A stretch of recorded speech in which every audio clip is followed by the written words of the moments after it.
Tatitry ny filan-kevitry ny ministra natao tamin'ny alalan'ny visioconférence ny 1 martsa 2024. Natao tamin'ny alalan'ny visioconférence ny filan-kevitry ny ministra notarian'ny filoham-pirenena Andry Rajoelina ary nahitana ny premier ministre sy ireo ministra isan-tokony.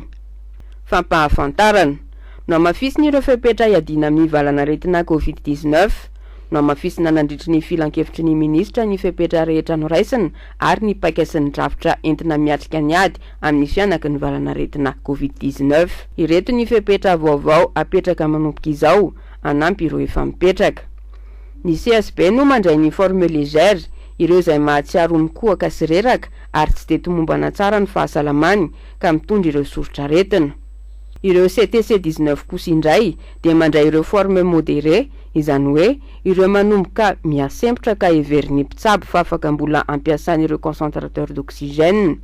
Ireo hôpital kosa no mandray ny forme grave, izany hoe ireo efa tena sempotra be sy mila fanarana manokana mihitsy ny toe-pahasalamany. Raha Antananarivo manokana dia tsy Mahamasina, Village Foire ary eny Ivato, MPC, ex-CCO no misy ireo centre de traitement du COVID-19 na ny CTC 19 ary misy 20 ireo CSP afaka mandray ireo marary. Ireo CHU hôpital lehibe rehetra eto an-drenivohitra dia mandray ny marary ny COVID forme grave avokoa ary efa misy ireo service novahana ahafana mandray ireo marary tena misy fahasarotana.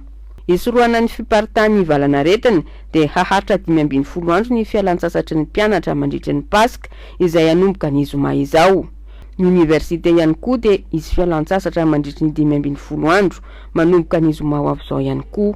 Hividy ao anatin'ny fotoana fohy générateur d'oxygène ny fanjakana anampin'ireo efa misy any amin'ny hôpital mandray ny marary ny COVID-19 ary omena ny fahafana manokana ny ministeran'ny fahasalamam-bahoaka amin'ny fikarohana ny tolopidy ara-dalàna mahakasika izany.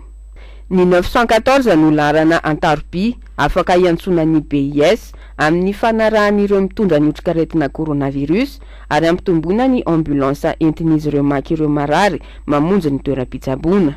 Hanao fanadiovana fao be ireo toerana rehetra mandray olona manerana ny faritra ny ministeran'ny rano sy ny fidiovana ary ny fanadiovana ary ilaina toizan'ireo toerana mahazo izany ireo fanadiovana ary koa ny fametrahana ireo fitaovana fanadiovana tanana. Omena fahazon-dalana ireo toerana fivarotam-panafody mba ho afaka mivarotra avy hatrany ireo protocole de traitement COVID-19 ho an'ireo izay mividy izany any amin'izy ireo mivantana. Hamafisina ny fanomezana CVO+ ho an'ireo rehetra mitondra ny otrikaretina ary tokony ampiarin'ireo mpitsabo rehetra mandray ireo marary na any amin'ny sehatra tsy miankina na tsia ireo protocole de soins mba ahafahana mandray an-tanana aingan'ireo marary mitondra ny soritra-retina hisorohana ny fahatongavany amin'ny forme grave.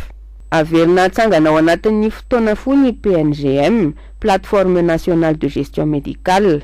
Hatao etsy amin'ny lapan'ny kolontsaina sy ny fanatanjahantena etsy Mahamasina mba ahafahana mifeny fianaka ny valanaretina. Fiaraha-miasa amin'ny FMI nipetraka ny fitokisan'ny mpamatsy vola iraisam-pirenena any Madagasikara. Nampahafantarina nandritry ny filan-kevitry ny ministra ny fankatoavan'ny filan-kevim-pitantanan'ny tahirim-bola iraisam-pirenena, ny fanampiana amin'ny alalan'ny FEC na facilité élargie de crédit mitentina 23 faingo 4 tapitrisa $. Fandarana asa vaovao mandritry ny 40 volana noho ny fanarahana izay mifandrindra amin'ny politika ampanarenana entin'ny fanjakana, indrindra ny planina enti-manarina ny Madagasikara na ny PEM ary koa ny anamafisana ny ady amin'ny valanaretina COVID-19 sy ireo fanatsarana ary fanamafisana ara-toekarena rehetra entin'ny fitondram-panjakana ankehitriny. Fananganana ny tanamasoandro nomen'ny filan-kevitry ny ministra alalana ny fanafainganana ny fotoana ahafahana manao ny tolopidy amin'ny fananganana immeuble miisa 20, ny fanaovana ny réseau d'assainissement ao Tanamasoandro, ny fanaovana ny lalana ao Tanamasoandro ary ny fandrindrana ny firafitry ny tanàna vaovao. Nekena ihany koa ny fanatanterahana ny tsenam-barotra manokana amin'ny fanaovana ny fanadiadiana ara-tontolo iainana ao anatin'ny fotoana voafetra. Fanaraha-maso ny fivezivezen'ny omby.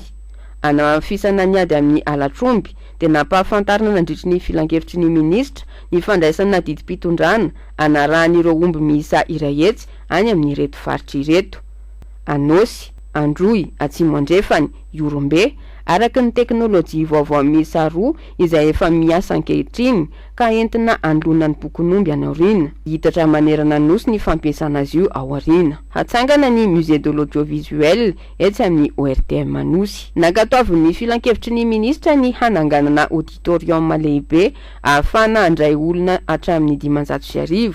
Hisy ny fanangonana ireo vakoka rehetra nanomboka tamin'ny fijoroan'ny RNM tany amin'ny 20 taona lasa, ary ireo tahiry tsara sy tahiry-peo rehetra hatr'izay sy ny fivoaran'ny fitaovana ao anatin'ny hainao manjerim-panjakana ary apetraka ao anatin'ny musée ho an'ny hainao manjery etsy Anosy io.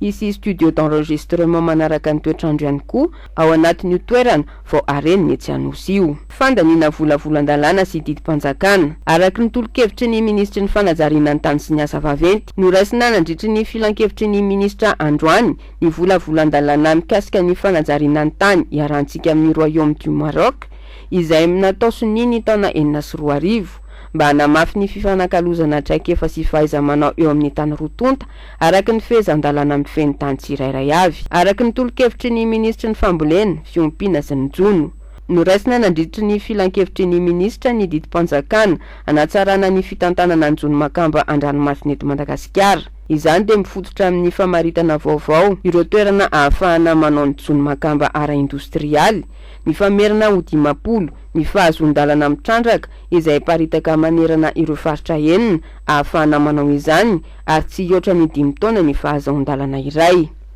Isy ihany koa ny fanomezana licence de pêche crevettière izay tokony andoavana etra isan-taona, etra mifandraika amin'ny asa fitrandrahana, etra miompana amin'ny amaron'ny jono makamba ataon'ilay sambo ary ny etra miompana amin'ny fanjonona azan-drano hafa voasarika anaty arato. Noraisina ao anatin'ny fepetra voarakitry didim-panjakana io ihany koa ny fahafahana manaisitra ny fahazon-dalana rehetra mitrandraka ho an'ireo izay mandika ny fehezan-dalana apetraka.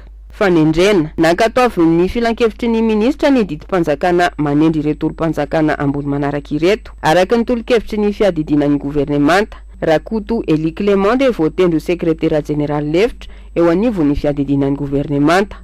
Araky ny tolo-kevitry ny ministra ny fiarovam-pirenena, ny colonel Rasehenson Raymond Patricia de voatendro talemsana ny fitantanam-bola eo anivon'ny OTME. Ny colonel Ratsimbazafi Jean Damascène de voatendro talemsana ny fifandraisan-davitra sy ny système de surveillance ao amin'ny OTME.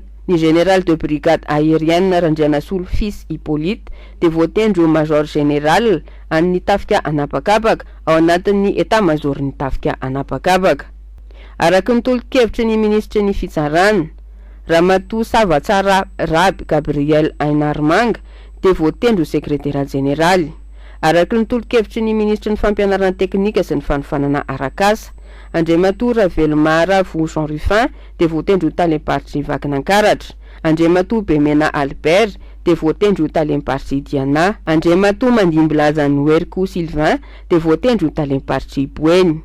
Andriamatoa Ravelontso Edson de voatendro talempartra Lotramangoro. Andriamatoa Elharsaona Jocelyn Jacques de voatendro talempartry Amorony Mani. Andriamatoa Liva Florent Justin de voatendro talempartry Menabe. Araky ny tolo-kevitry ny ministry ny fahasalamam-bahoaka, Ramatoa Rahary Mamonjy Laliarso de voatendro talempartra Analamanga.